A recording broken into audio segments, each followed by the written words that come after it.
بسم الله الرحمن الرحيم.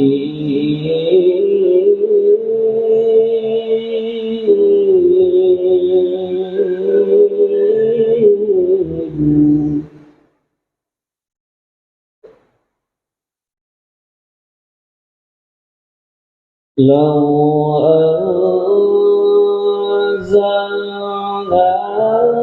هذا القرآن على جبل لرأيته خاشعا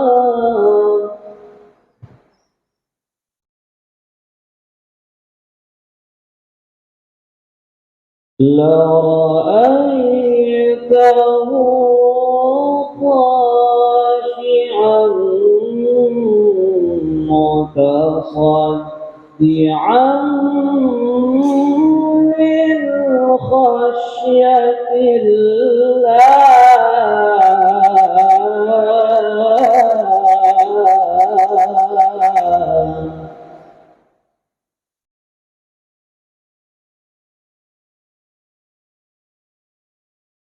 وتلك الأمثال نضربها للناس لعلهم يتفكرون.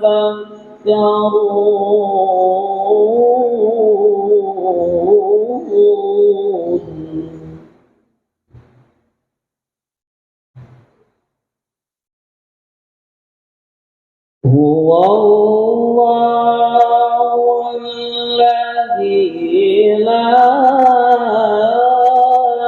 إله إلا هو عالم الغيب والشهادة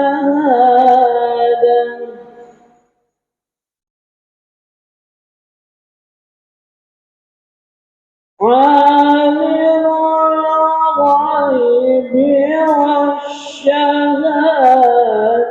هو الرحمن الرحيم.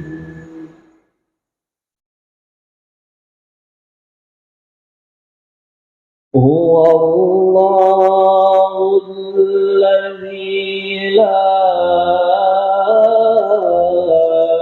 إله إلا هو الملك القدوس السلام.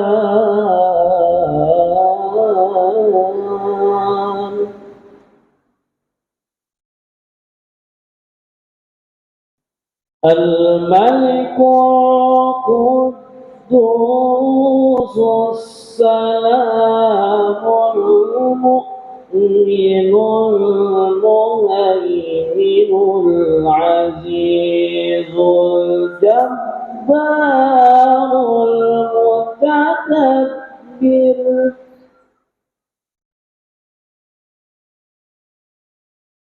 سبحان الله عما يشركون.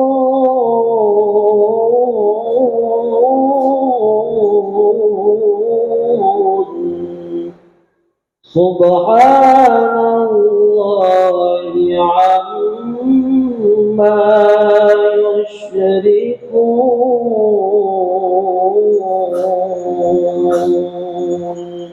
صدق الله العظيم. ثم السلام عليكم ورحمة الله وبركاته. Waalaikumsalam warahmatullahi wabarakatuh. Jamaah Masjid Raya Darussalam rahimahullah. Selanjutnya kita langsung ke inti acara uraian hikmah malam nuzul Quran yang akan disampaikan oleh Ustadz Ibnu Hakim. Dipersilakan.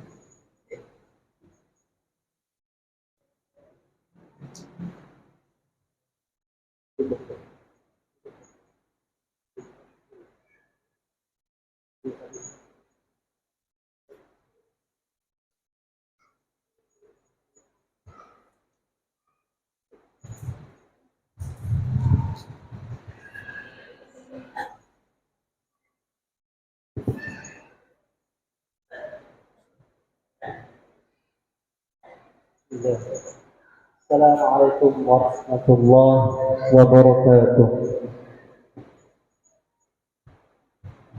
الحمد لله رب العالمين، والصلاة والسلام على رسولك سيدنا محمد.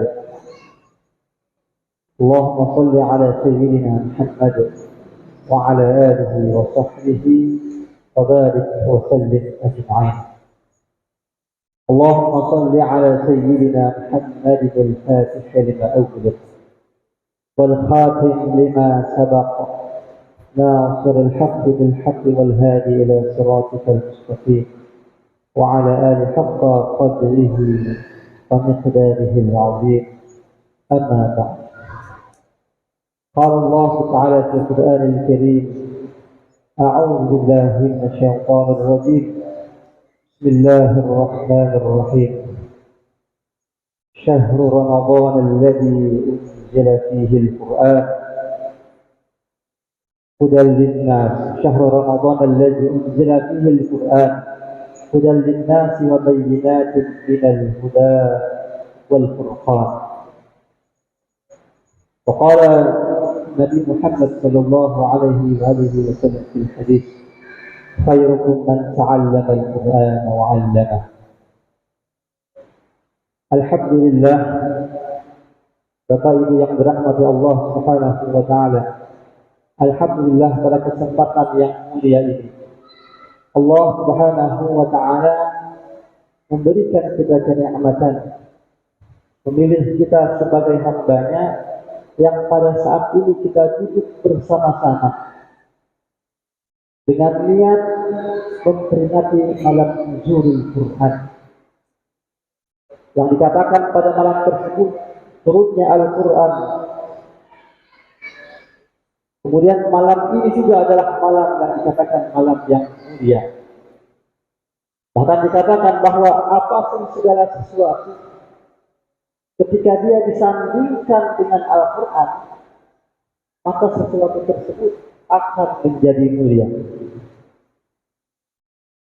Malam ini adalah malam nuzulul Quran. Kenapa dia mulia? Karena turunnya Al-Quran. Bulan Ramadan, kenapa dia mulia? Karena pada bulan tersebut ada malam turunnya Al-Quran. Nabi Muhammad mulia karena Nabi Muhammad diturunkan. Apa namanya? Karena Nabi Muhammad mukjizatnya adalah Al-Quran. Dan Jibril alaihissalam mulia karena hadir dengan Al-Quran. Bahkan Bapak Ibu yang dirahmati Allah, kertas saja, jika kita tuliskan ayat Al-Quran pada kertas tersebut, maka kertas menjadi mulia. Coba Ibu Bapak Ibu bayangkan, kertas kosong, mungkin Bapak Ibu bisa menginjak kertas tersebut. Tapi ketika kertas tersebut disandingkan dengan Quran, ada ayat Al-Quran yang dituliskan di sana, maka kertas tersebut menjadi mulia. Tidak mungkin kita meletakkannya di bawah. Bahkan jika kita analogikan lagi bahwa tutupnya Al-Quran, covernya Al-Quran, entah ada yang biasanya ada cover tambahan berupa kain, itu sebenarnya kalau dia tidak bersanding dengan Quran, biasa saja. Tapi kita sebagai adat kita biasanya dengan Al-Quran, ketika kita mau membaca Quran, kita adalah mencium Quran tersebut. Dan setelah selesai itu juga kita cium. Imam As-Suyuti rahimahullah ta'ala di dalam Al-Iqham menyebutkan bahwa mencium Al-Quran itu adalah ta'birun, adalah sebuah takbir daripada kita menghormati an-ta'zimihi, daripada menghormati Al-Quran dan memuliakan Al-Quran. Jadi Bapak Ibu yang dirahmati Allah Subhanahu wa taala, hidup kita ini akan mulia jika kita selalu bersama Al-Quran. Maka mudah-mudahan niat yang mulia ini, kita duduk di sini bersama-sama ingin mempelajari Al-Quran, ingin mengetahui bagaimana peristiwa nuzul Quran dan apa saja yang terkandung hikmah di dalam Al-Quran, mudah-mudahan ini menjadi momentum kita dimuliakan oleh Allah Subhanahu wa Ta'ala. Bukan hanya kita, mudah-mudahan anak kita, keluarga kita, istri kita pun juga dimuliakan Allah. Amin ya rabbal alamin. Bapak Ibu yang dirahmati Allah Subhanahu wa Ta'ala,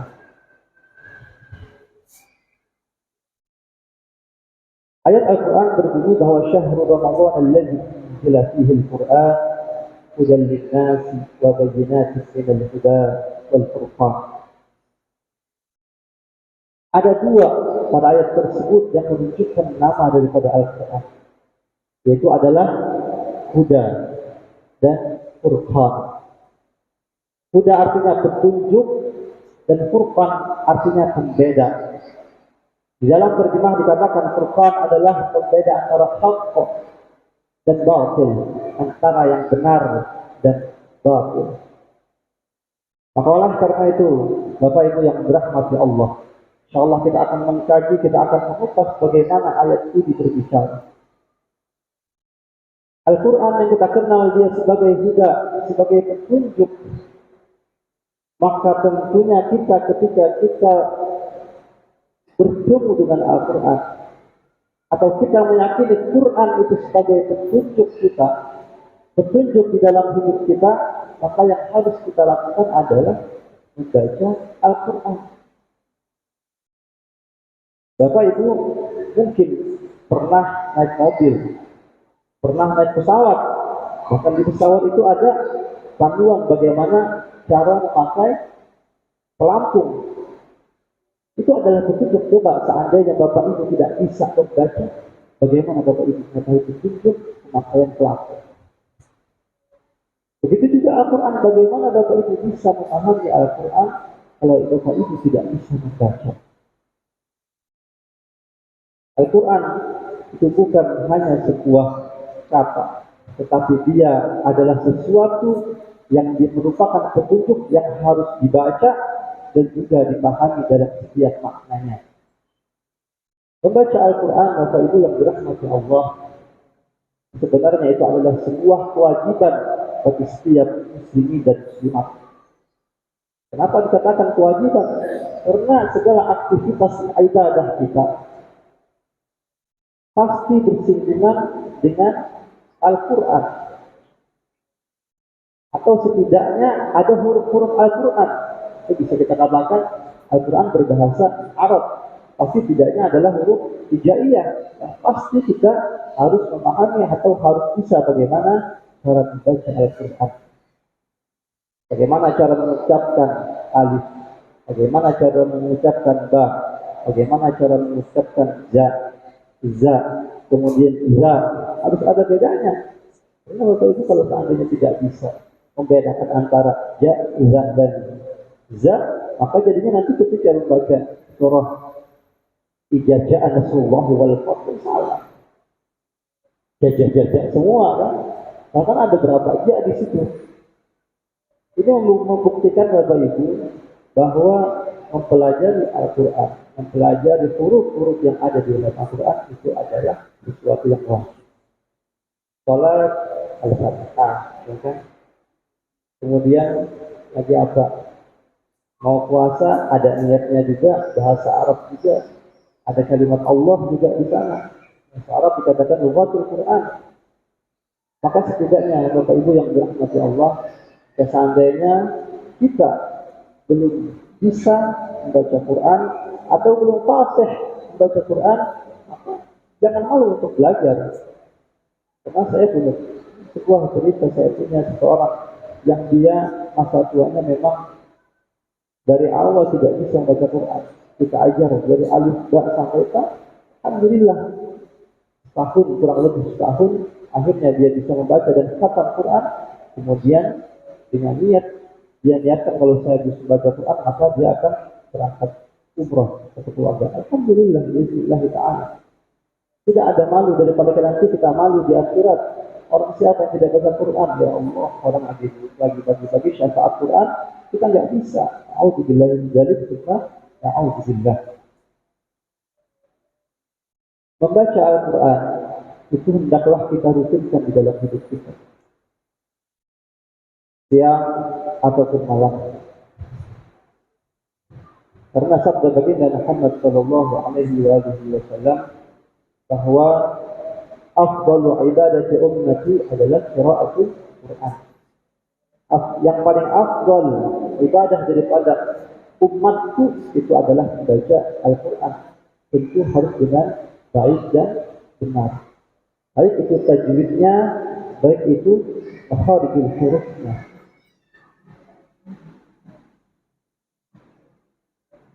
Karena kalau kita membaca Al-Quran dengan sesuatu yang salah, maka akan menimbulkan pemahaman yang salah. Hal itulah yang mungkin harus kita pikirkan, bagaimana kita mengajarkan bukan hanya diri kita, tetapi bagaimana kita mengajarkan kepada anak-anak kita. Khususnya anak-anak kita mungkin yang masih kecil. Dikatakan sering kita mendengar mungkin para ulama, para aulia, para guru-guru ngaji juga menyampaikan hal tersebut, bahwa amal jariyah yang mesti kita ajarkan dan mesti kita ambil adalah mengajarkan Al-Fatihah kepada anak kita. Kenapa? Ketika seseorang mengajarkan Al-Fatihah dengan baik dan betul, pasti sholatnya selalu membaca Al-Fatihah. Dan setiap hari dia sholat, dia baca Al-Fatihah, maka Alhamdulillah, insya Allah nanti dia akan memberikan amal jariyah untuk kita. Maka ketika kita mendengar orang baca Quran, apa yang harus kita lakukan? Yang harus kita lakukan adalah wa idza quri'a al-Qur'an fastami'u. Maka kalau ada orang membaca Quran, hendaklah didengarkan. Jangan malah main HP. Karena dikatakan wa idza quri'a al-Qur'an fastami'u lahu wa ansitu la'allakum turhamun. Mau nggak dapat rahmat? Pasti malah dapat rahmat Allah Subhanahu wa taala. Ya. Kalau kita tidak bisa membaca, paling tidak kita mau mendengarkan bacaan Al-Qur'an.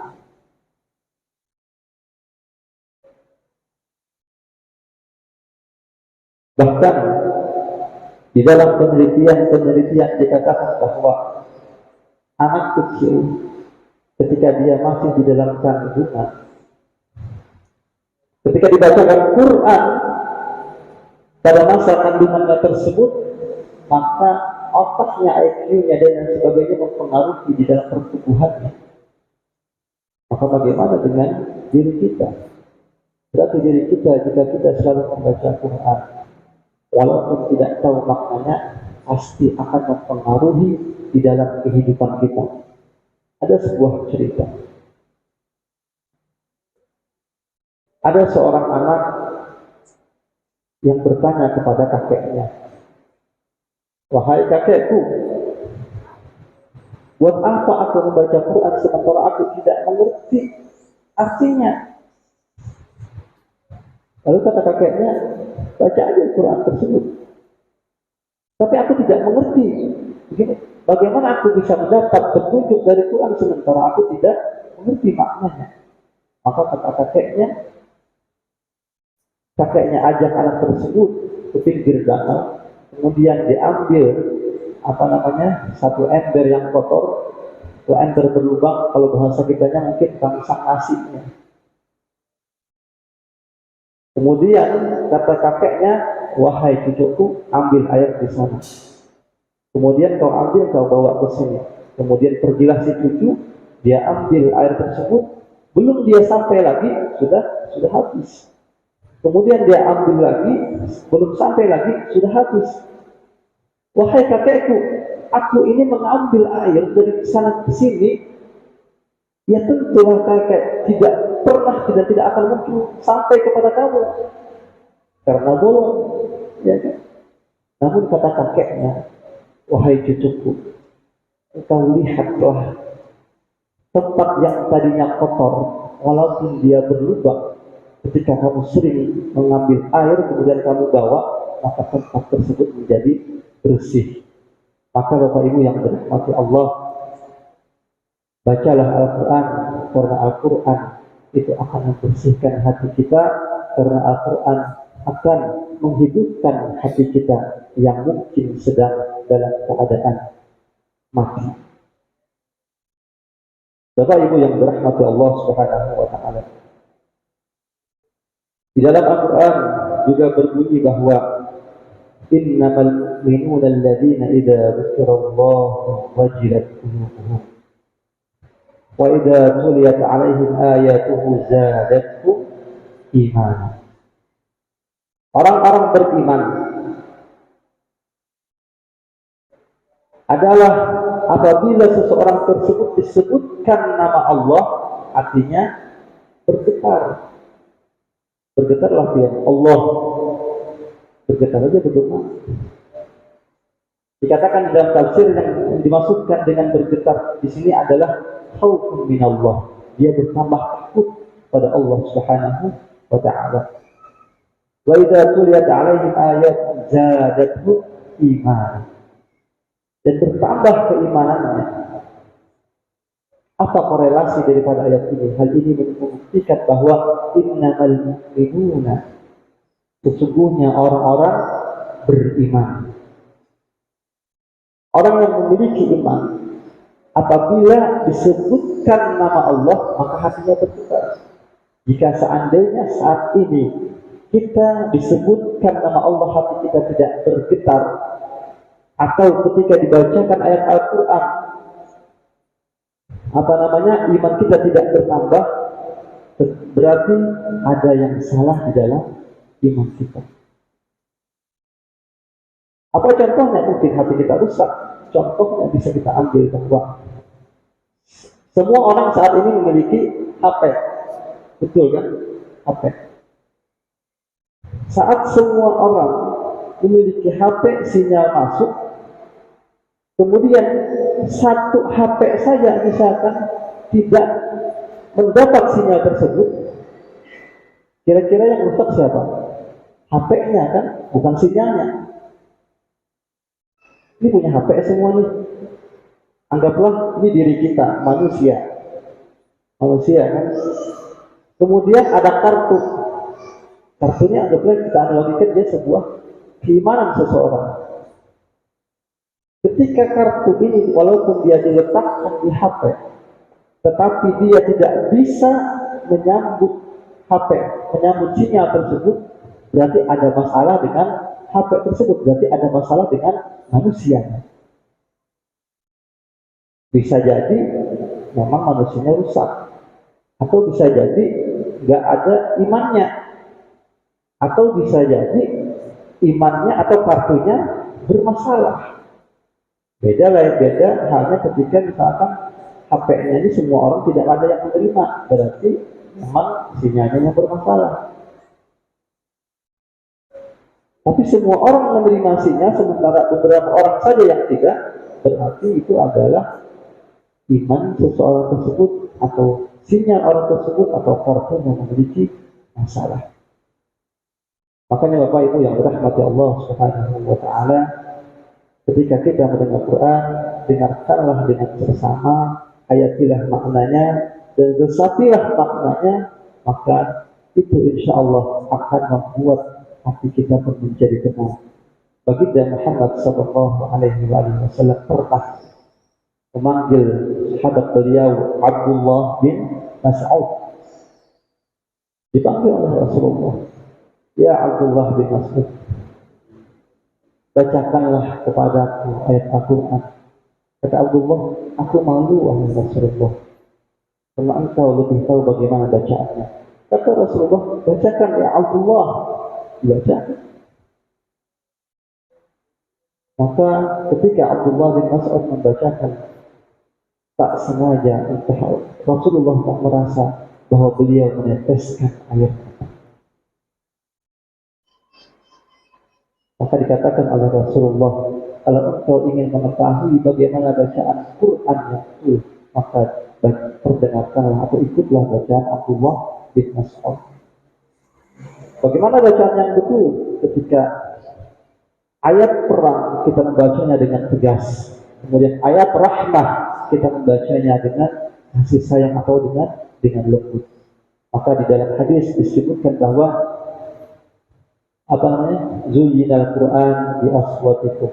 Maka hiasilah Al-Qur'an dengan suara yang indah dari kalian, seperti yang dibacakan oleh qari kita tadi. Dia menghiasi Quran dengan bacaan yang indah, dengan lantunan, dengan suara-suara yang indah, dengan nada yang variatif yang menimbulkan keindahan, bukan hanya keindahan panjang pendeknya atau keindahan suaranya. Jika kita meresapi, maka mungkin di sana akan ada keindahan maknanya. Baik Bapak Ibu yang dirahmati oleh Allah Subhanahu wa taala. Setiap hari kita baca Quran karena dikatakan tadi bahwa al-mar'u ma'a man hab. Seseorang akan bersama yang dicintai. Maka mencintai Al-Quran, maka yakinlah bahwa Al-Quran nanti akan membawa kita, akan memberikan syafaat di hari kiamat nantinya. Kemudian yang kedua, Bapak Ibu yang dirahmati Allah Subhanahu wa taala, hendaklah kita mempelajari Al-Quran, memahami isi kandungan Al-Quran. Dengan apa? Bukan dengan Google. Google ya, bukan dengan Google. Karena ada satu aliran yang menganggap Google ini adalah Tuhan. Kenapa? Karena dia mengetahui semuanya, searching aja semuanya ada Google. Ada agama namanya atau ada aliran Googleisme. Karena dia menganggap Google ini adalah Tuhan. Karena apa katanya? It's know everything. Dia mengetahui segalanya. Karena kita meyakini bahwa Google itu cuma ciptaan manusia. Allah yang mengetahui segala sesuatu yang ada di muka bumi. Makanya kalau kita melihat susunan daripada ayat puasa, kemudian ayat syahrul Ramadan alladzi unzila fihi al-Qur'an hudan lin-nas wa bayyinatin minal huda, kemudian ayat berikutnya itu adalah berbunyi bahwa wa idza sa'alaka 'ibadi 'anni fa inni qarib. Ini menunjukkan bahwa Al-Quran itu ketika dipahami dan lain sebagainya atau dipelajari oleh hambanya Allah Subhanahu wa taala, Allah itu dekat. Allah memantau bagaimana perilaku kita, bagaimana kita berbicara tentang Al-Quran, bagaimana kita berusaha menafsirkan Quran. Jangan-jangan yang kita tafsirkan adalah salah. Maka mempelajari Al-Quran itu harus dengan para ulama. Para ulama-ulama kita di sini banyak pengajian, di sini banyak majlis dan lain sebagainya. Mungkin para ulama-ulama yang dia tidak menampakkan dirinya, mungkin di sudut sana dan sebagainya, atau di kampung-kampung kecil, bisa ada ulama yang dia memahami bagaimana Al-Quran tersebut dengan baik dan betul. Dia memahami dengan nafsunya. Karena kalau memahami Al-Quran dengan nafsu, maka yang terjadi bukan Al-Quran yang dia pahami, tetapi adalah pemahaman yang salah terhadap makna Al-Quran itu sendiri. Maka bagaimana kita menganggap bahwa Al-Quran bisa menjadi petunjuk untuk kita, sementara di dalam memahaminya adalah sesuatu yang salah. Maka perlu di dalam memahami makna Al-Quran berguru dan berilmu, yaitu ilmu bahasa Arab misalkan. Contohnya, saya kasih contoh. Dalam bahasa Arab misalkan ada kaidah ma'rifah dan nakirah. Kalau ma'rifah ini menunjukkan bahwa segala sesuatu itu ada sesuatu yang khusus. Kalau nakirah itu ada sesuatu yang umum. Mungkin yang pernah belajar bahasa Arab tahu. Misalkan ustadzun berarti ustadz, siapa aja ustadznya. Tapi kalau al-ustadz, dia adalah ustadz yang kita memang sudah tahu. Allah Subhanahu wa ta'ala menggunakan ma'rifah dan nakirah ketika menyebutkan bahwa as-sariqu was-sariqatu faqta'u aydiyakum. Pencuri laki-laki dan pencuri perempuan dipotong tangannya. kalimat yang digunakan oleh Quran adalah kalimat ma'rifah. Apakah semua orang mencuri dipotong tangannya pada masa tersebut? Tentu tidak. Coba kalau seandainya dia menggunakan kalimat nakirah, ada orang mengambil pulpen, potong tangannya lah. Tidak kan? Maka ulama mengatakan bahwa as-sariqu was-sariqatu, pencuri yang dimaksudkan di dalam Al-Quran adalah pencuri yang terbentuk yang memiliki ciri khusus atau syarat dan ketentuan berlaku. Ada yang mengatakan dia harus merampas atau merampok, atau ada kadar tertentu yang menyebabkan dia dipotong tangannya. Bukan hanya itu. Orang ambil pulpen, mencuri gak? Mencuri, ya dipotong tangannya. Beda dengan orang mengambil emas 10 gram atau emas 100 gram misalkan, kan dia ada banget. Oh 100 gram berat ya itu, merampok secara terang-terangan. Indah Quran tersebut. Atau misalkan kita lihat juga bahwa kalimat Quran ma'rifah dan nakirah, misalkan az-zaniyatu waz-zani, penzina perempuan dan penzina laki-laki, fajridu kulla wahidin minhuma mi'ata jaldah, maka cambuklah mereka berdua 100 kali. Aduh, ini hukuman berzina masalah. Cambuk 100 kali bisa mati. 100 kali. Kalimat yang dipergunakan Quran luar biasa. Az-zaniyatu waz-zani, menggunakan ma'rifah.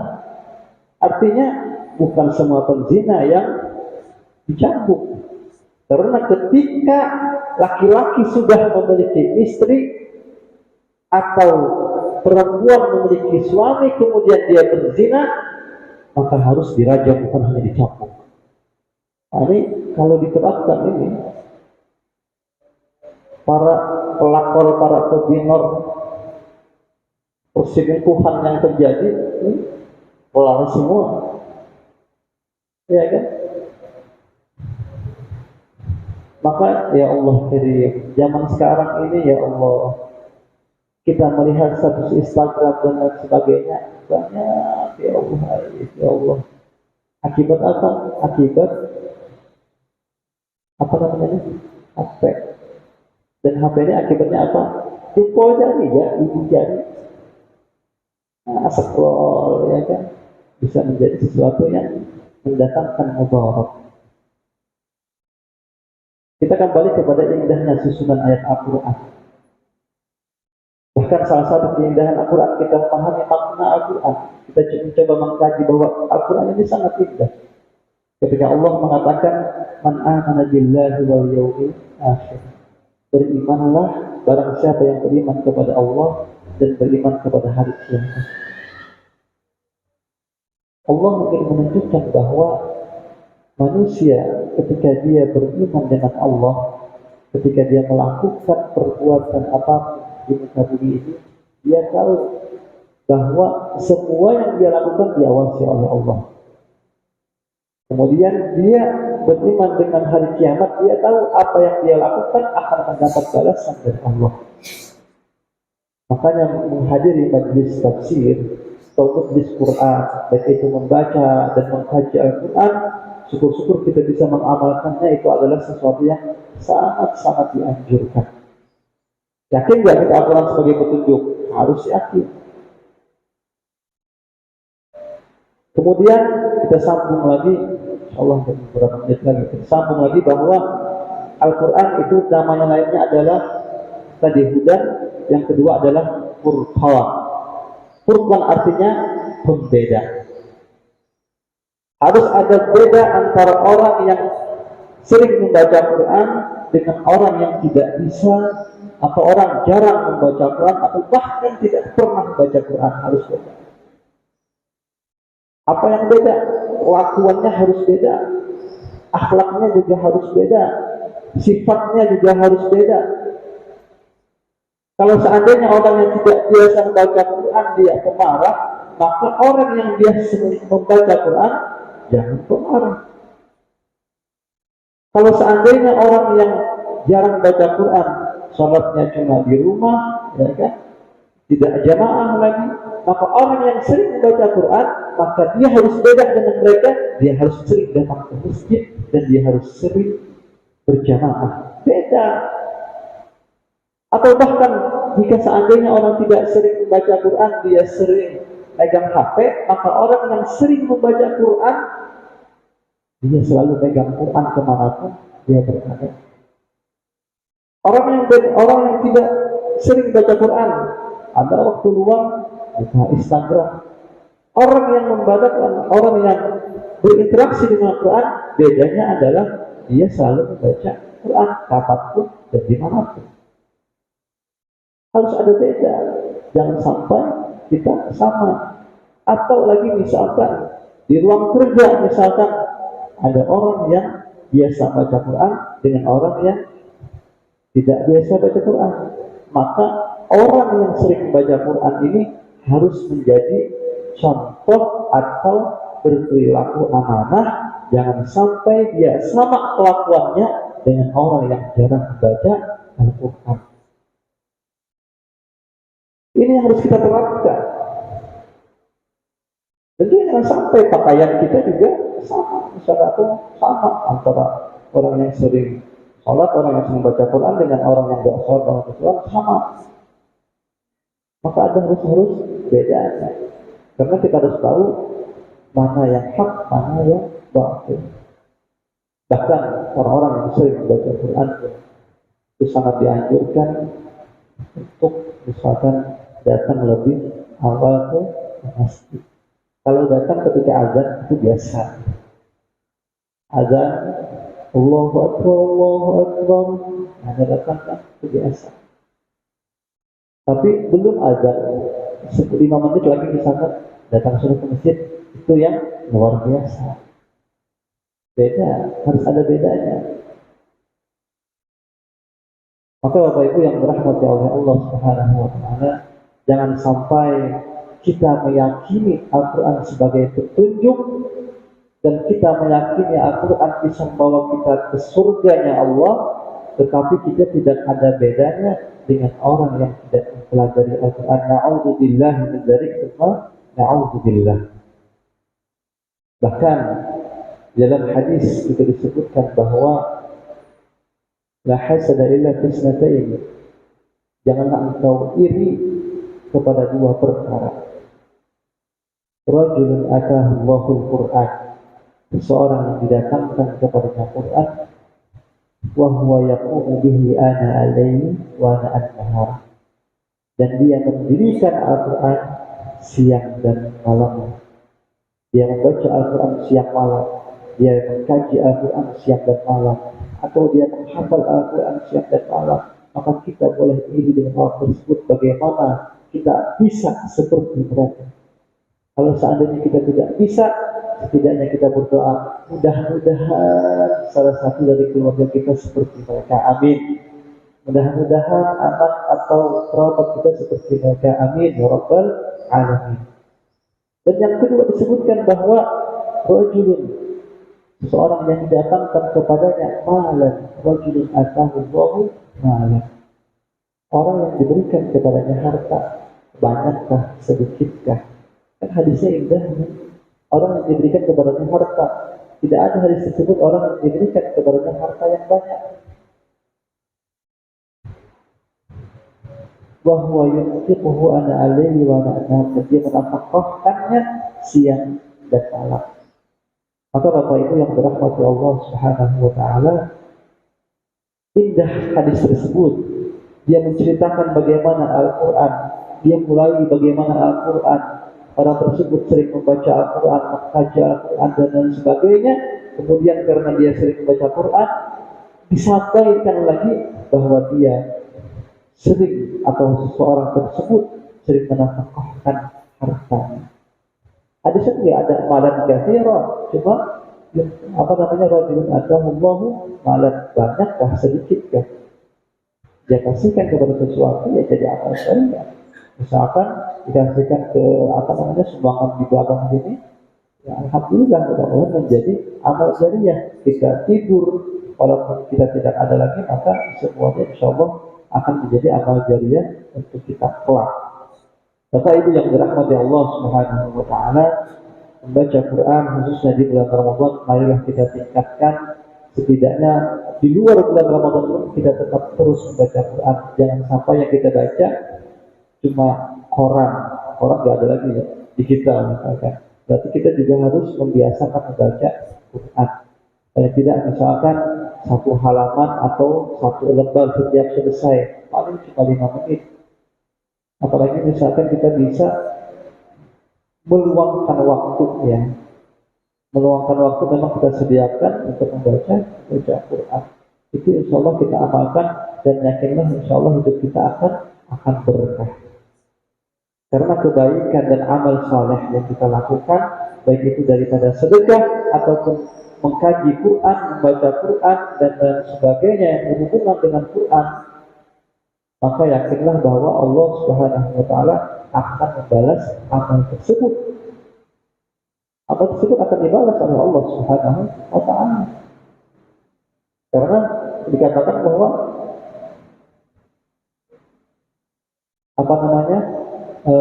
dikatakan bahwa seseorang yang mengerjakan amal saleh, maka pekerjaan amal solehnya tersebut bukan hanya memberi faedah untuk dirinya, bukan hanya memberi faedah untuk dia saja, tapi juga akan memberi faedah untuk keluarga, anak, bahkan harta yang dia miliki.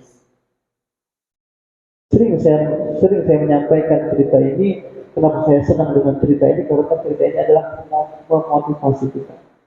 Di dalam surah Al-Kahfi disebutkan bahwa Nabi Musa alaihissalam bersama dengan Nabi Khidir. Tahu Nabi Khidir? Tahu ya? Nabi Musa alaihissalam bersama dengan Nabi Khidir masuk ke dalam suatu kota. Wa'amal jidaru fakana likulamain wa tumaini fil Madinah. Dan di dalam kota tersebut ada rumah yang mau roboh dan di dalamnya ada 2 orang anak yatim.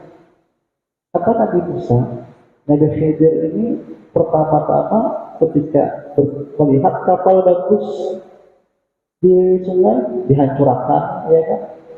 Kemudian ada penanam hidup dibunuh. Ini ada rumah hendak rubuh, kayaknya dihancurkan pulang kan? Ternyata Nabi Khidir alaihissalam melihat rumah itu mau rubuh, maka ditegakkan kembali oleh Nabi Khidir alaihissalam. Kenapa? Karena di dalamnya ada 2 orang anak yatim. Di dalam Al-Quran juga disebutkan ada alasan lagi kenapa Nabi Khidir menegakkan tersebut. Wa kana tahtahu kanzul lahuma, karena di bawah rumah tersebut ada simpanan untuk 2 orang anak yatim tersebut. Ada simpanan orang tuanya. Wa kana abuhuma shalihan, dan bapaknya adalah orang yang saleh. Maka kata Ibnu Abbas radhiyallahu anhu, ayat ini menerangkan dengan jelas bahwa orang tua yang saleh, orang tua yang sering menuai kebajikan, baik itu daripada amalan membaca Qur'annya atau amalan zikirnya atau perbuatan baik lainnya, misalkan memberi orang dan lain sebagainya, yang penting amalan soleh kata Ibnu Abbas, maka Allah Subhanahu wa taala akan menjaga keluarganya, akan menjaga hartanya dan keturunannya meskipun dia sudah tidak ada. Maka Bapak Ibu yang dirahmati Allah, pada bulan Ramadan ini adalah kita tingkatkan amal ibadah kita, khususnya di pertengahan malam terakhir ini, apalagi sampai di 10 malam terakhir nanti berbanyaklah ibadah. Jangan sampai kita meninggalkan Ramadan, kita tidak khatam Quran. Jangan sampai sibuk begawi, sampai sibuk banyak mana jualan lagi, laris manis misalkan di pasar. Berbanyak aja itu Quran. Karena bahwa kalau tidak malam 1 juz misalkan dibaca, insya Allah hidup berkah, insya Allah dengan memperbanyak Al-Quran, baik itu membacanya, mengamalkannya, dan juga memahami maksud-maksud daripada tujuan Al-Quran. Intinya bersama dengan Al-Quran insya Allah akan mulia di dunia dan di akhirat. Amin ya rabbal alamin. Mudah-mudahan kita diberi manfaat daripada majlis kita pada malam hari ini.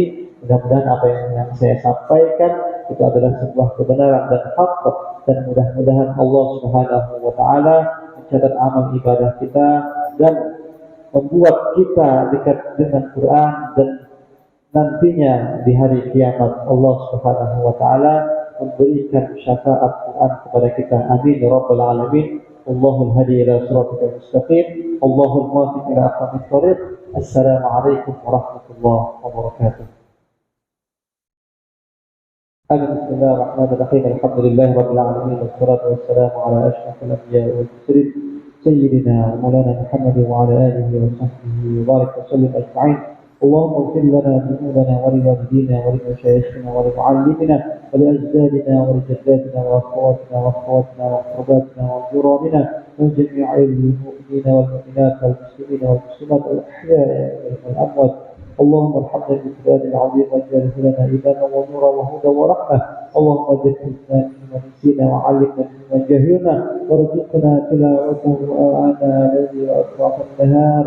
اللهم يا الله اللهم فقهنا في الدين، اللهم فقهنا في الدين وعلمنا التعويل. سبحانك لا نعمة علينا يا الله، واجعلنا من عبادك الشاكرين، واجعلنا من عبادك الناجحين في الدنيا والآخرة. بارك اللهم لنا يا الله في هذه الليلة، وبارك لنا يا الله في أوقاتنا وأعمالنا وأموالنا وعلمنا وكل شيء فينا يا فتاح يا رزاق يا أرحم الراحمين. ربنا آتنا في الدنيا حسنة وفي الآخرة حسنة وقنا عذاب النار. صلى الله على سيدنا محمد النبي الأمي وعلى آله وصحبه وبارك وسلم. الحمد لله رب العالمين. Bapak Ibu jamaah Citra Yerusalem rahimahullah, itulah tadi uraian hikmah malam nuzul Quran 17 Ramadan 1444 Hijriah. Semoga kita dapat mengambil pelajaran atau iktibar dari isi tausiah beliau tadi. Dan kami informasikan alhamdulillah dari Abah Nana, beliau lagi di Uzbekistan. Kita tadi siaran langsung melalui streaming, alhamdulillah beliau mendengar.